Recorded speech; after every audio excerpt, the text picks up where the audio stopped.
Hello everyone, welcome to another video of Nurse Talk. Today we are going to discuss about the topic Myasthenia Gravis. Myasthenia Gravis is one of neuromuscular disorder where the muscles are affected. The patient will be experiencing muscle weakness or fatigue. So that will be the main manifestations of Myasthenia Gravis. So today we will discuss in detail about that. So Myasthenia Gravis. So when we talk about Myasthenia Gravis, the most important point should come to our mind is acetylcholine. Acetylcholine is a neurotransmitter. So we have in our body excitatory and inhibitory neurotransmitter, and acetylcholine is one among the excitatory neurotransmitter. So what happens in here is when here is a neuron. You can see the image shared on the screen. Here is a neuron, and this synaptic vessels carries the neurotransmitter. See the neurotransmitters. When this neurotransmitter reach our muscles in here, we can function our muscles properly. And for the purpose of reaching the neurotransmitter to the muscle, here we have acetylcholine receptors. The function of acetylcholine receptor is to receive, as the name suggests, to receive the neurotransmitter from the neurons to the muscles. Okay, so this is what happens normally. If a patient has a myasthenia gravis, it's an autoimmune neuromuscular disorder. So the patient's antibodies will block up the acetylcholine receptor in here. So what is the normal function? Normally, acetylcholine will come from the neurons and it is received by the acetylcholine receptor, and the muscle works properly and the muscle function will be good that time. If these acetylcholine receptors are blocked by any antibodies, acetylcholine will come out here, but it has nowhere to go because this is blocked. So what will happen? The muscles will not get proper stimulation or proper message from the neurons. That will result in the muscle weakness and fatigue for the patient. So did you get an idea of myasthenia gravis? So myasthenia gravis is a disease condition. It's an autoimmune disease condition where the acetylcholine receptors are affected, and hence the acetylcholine is not received properly by the muscles. The patient will be having muscle weakness and fatigue. That is myasthenia gravis. And now we'll move on to the clinical symptoms of myasthenia gravis. So first and foremost, we all know if the patient is having a neurodegenerative muscular disorder, so it is always muscle weakness. Patient will have fatigue, drooping eyelids. What do you call drooping eyelids? It's ptosis. Ptosis is a term for drooping eyelids, blurred vision, limited facial expression. That can also be said masked face. The person look like they have worn a mask on their face, that we will not be able to understand the facial expression of the patient. So we will say it is a masked face. So masked face. So the patient will be having limited facial expression, trouble walking, difficulty in speaking, chewing or swallowing. So for example, you can see this image in here of the woman here. See her face. You can divide this face in like this. So this part of the face is affected by myasthenia gravis. See that eyelids, it is ptosis, drooping of the eyelids, and the patient has muscle weakness all over the face, or not all over the side of the face, and also the face is like masked. We cannot understand any facial expression from this side of the face. But at the same time, look at this side of the face. The patient is all right. Her eyelids are okay. Her lips are okay. Her muscles are all right. There is no weakness in the muscle. Cannot see any fatigue on the face. So this is the main classical clinical symptom of myasthenia gravis. So did you get an idea of myasthenia gravis? Now we are going to the diagnosis of myasthenia gravis. That's very, very, very, very important topic for our exams. So the diagnosis of myasthenia gravis is also known as tensilon test. It's known as tensilon test or endothelium test. Tensilon test. We will say the term tensilon test. So what is the purpose of tensilon test? Tensilon test is used to diagnose the myasthenia gravis disease condition. So how will we do the tensilon test? And for the purpose of doing a tensilon test, we will use the endrophonium injection. When the patient is getting an injection of endrophonium, if the patient's muscles improve, then the diagnosis probably will be myasthenia gravis. And if the patient's muscle strength will not improve, like just in case if the patient, I gave a patient endorphinium injection as a tensilon test, and I found that the patient's muscle strength is increasing, then that probably is a myasthenia gravis. And in case if that muscle strength is not having any change, like not improved or not worsened, it is just like that, it is muscle weakness due to some other reason, it is not myasthenia gravis. So this is how we identify tensilon test. Imagine I am giving a patient endorphinium injection and the patient's muscle strength is improved, and I got probable diagnosis of myasthenia gravis. Yes, I took the patient to the neuro ward for the further treatment. And say just in case if I am giving a tensilon injection for the patient, what if the patient condition get worse? What if the patient's condition gets worse?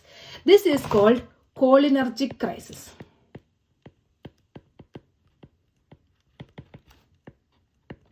Okay. In case if a person, I'm giving endorphinium injection to a person and the patient's condition get worse, the patient is going to a cholinergic crisis. What will happen is the patient will be having ventricular fibrillation. Ventricular fibrillation is a cardiac condition, or the patient will be having respiratory failure. It's a life-threatening condition. So what I should do before doing a tensilon test is, before conducting a tensilon test for a patient, we should have atropine sulfate injection beside the bed of the patient. Why? We are using atropine sulfate injection for the patient in this case because to protect the patient from ventricular fibrillation or cardiac arrest. So this can be a question too. One question, this is a question, I have seen this question once. I don't remember what exam was that. The question was, among the tests given below, which diagnostic test is used for the diagnosis of myasthenia gravis? That was the question. Options were tensilon test, endorphinium, and the Phalen's test, and the fourth one was A and B. So I was doing the exam. It was like a practice exam for me. I was doing the practice exam, and when I saw tensilon test, I was so happy. Oh, here is a tensilon test for myasthenia gravis, and I did option A. It was a wrong answer for me. Why? Because the options were tensilon test, second option was endorphinium test, third option was Phalen's test, and fourth option was option A and B. The right option was option A and B, that is tensilon and endorphinium. I made that mistake, that's why I'm saying it again and again. It came up in a question, that tensilon test and endorphinium, because we don't have time to think about all those things. We just saw the tensilon test and I just marked, yes, option A is the right answer, tensilon test, and I was so happy that I made it right. But when the answer sheet came, it was a wrong answer for me. So sorry, just remember tensilon test and endorphinium, they are used, endorphinium injection is used for the assessment or probable diagnosis of myasthenia gravis. And also at the same time, remember to keep atropine sulfate injection. So especially when we are getting a question based on the practical knowledge of the nursing, especially for NORCET or some exams like central government examination, they can ask you what medication should be kept beside the bedside of a patient if the patient is undergone a tensilon test. The answer is atropine sulfate. Atropine sulfate.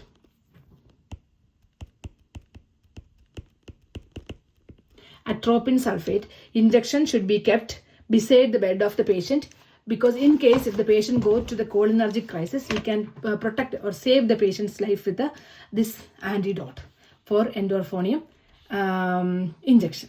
Okay, did you get an idea of what myasthenia gravis is and what are the symptoms and how we are going to diagnose the patient? Yeah, and what is the management? What is the management? So I already discussed with you that acetylcholine receptors are affected in here. So in here, acetylcholine receptors are affected by cholinesterase. What is ACE means? ACE, amylase, peptase, all those digestive enzymes we have heard. Yes, ACE is going against the choline, against the acetylcholine. So if a patient is having cholinesterase, increased cholinesterase, what we are going to give? Anticholinesterase to protect the acetylcholine receptors of our body and to function fun for the proper functioning of the muscle. So this is the management of the myasthenia gravis. Anticholinesterase medications are the type of medications which we are giving for the patient. And while giving the medication for the patient, we should be very careful that overdose of this medication can cause cholinergic crisis, and underdose of this medication can cause myasthenia crisis. So the patient is in myasthenia gravis. Overdose can cause cholinergic crisis. Underdose can cause myasthenia crisis. So we should be very careful when administering anticholinesterase medication for the patient who is having a myasthenia gravis. And next one, what is the next? We already said in couple of videos about the autoimmune disorders. We were already saying about plasmapheresis. Plasmapheresis is an infusion. It's a plasma exchange therapy where the patient is getting treated for autoimmune disorders like myasthenia gravis, Guillain-Barré syndrome, multiple sclerosis. All these diseases can be not cured, treated by plasmapheresis. It's a plasma infusion therapy. So this is the treatment for the patient. And coming to the nursing care of the patient, we were saying that the patient is going to have muscle weakness, fatigue, drooping of eyelids, masked face. Among with that, because the patient is having a muscle weakness, obviously the patient is going to come up with respiratory disorders or respiratory distress, or because of the respiratory muscle weakness, the patient is going to have breathing problems. So coming to the nursing management, it's very important to monitor for dyspnea or anoxia, or assist the patient in the breathing. Like all these things should be assist the patient in the breathing, proper airway management for the patient, and administration of proper medication at the same time. So first thing to monitor for a patient who is having myasthenia gravis is vital signs along with the respiration and oxygen saturation, like this, to assess the dyspnea or anoxia for the patient. Okay, did you get an idea about myasthenia gravis? So what all things we were discussing today? So myasthenia gravis is an autoimmune disorder where the acetylcholine receptors are affected. And hence result in the weakness of muscles of the patient. It will come up, the clinical manifestation is ptosis, muscle weakness, fatigue, blurred vision, masked face or limited facial expression, trouble in walking, difficulty in speaking, chewing or swallowing, obviously because the patient is having muscle weakness. So these things, in all these cases we are using our muscles to function. So when the patient is having muscle weakness, the patient is going to come up with all these clinical manifestation. And then we went to the diagnosis, very very important, tensilon test. Which injection is used in tensilon test? Endrophonium injection is used in the tensilon test. And if the patient's condition improves, it is probably myasthenia gravis for the patient. And if there is no change at all for the condition of the patient, that probably because of any other reason. And if the condition worse for the patient, that will go to cholinergic crisis. And this worsen happens because I injected the endorphonium for the patient. So just be careful or be mindful that if you are giving an endorphonium injection for a patient to do the tensilon test, atropine sulfate injection should be on the bedside of the patient, just in case if the patient goes for ventricular fibrillation, we have to provide atropine sulfate because of to prevent the cardiac arrest for the patient. So this is another thing. And then we went to the management. Cholinesterases are here. Here is the cholinesterases. And to prevent the cholinesterase, we are providing anticholinesterase medication for the patient. And then plasmapheresis is the plasma infusion therapy which can be provided for the patient. Okay, this is all about myasthenia gravis. I hope you got an idea about the disease condition. Let me know in the comments if you want any other videos or discussion for your upcoming state nursing examination, RRB nursing examination, or the NORCET. Thank you very much for watching. Bye-bye.